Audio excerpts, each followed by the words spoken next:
Keluihan pariwisata Bali mejanten mangde ngawinang wisatawan nenten wanah rauh ke Bali. Sangkaning asa punika, pariwisata Bali patut stata ke paridap-dabin. Sekadi sane kebawasan Kadis Pariwisata Bali, Hana Agung Gede Yuniarta Putra. Bali sani kasup untuk keluihan gena wisata ipun Presiden Daud dan mana wisatawan dura negara rauh ke Bali. Nanging kerabu Bali kapriang manda stata ngelasana yang inovasi.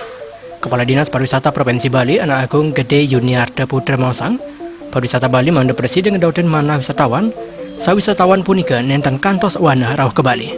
Wisatawan jagi nenten opisan kemantan rauh ke Bali. Pidabdab sani Presiden kelasana yang wanda untuk midabdabin sang limbakang pariwisata Bali.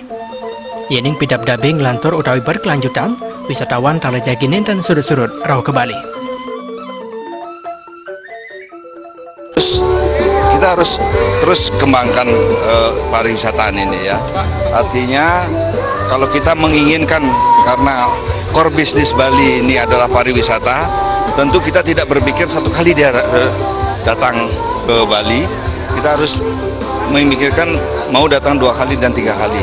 Nah itu harus kita kembangkan destinasi-destinasi yang ada di seluruh Bali ini, sehingga ada pemikiran dari mereka masih ada yang belum dia lihat untuk datang ke Bali.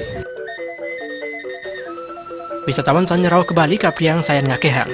Jadi tugel parindikan sani membuat kelasana yang wanda untuk promosi wisata. Desak Aryani Bal TV.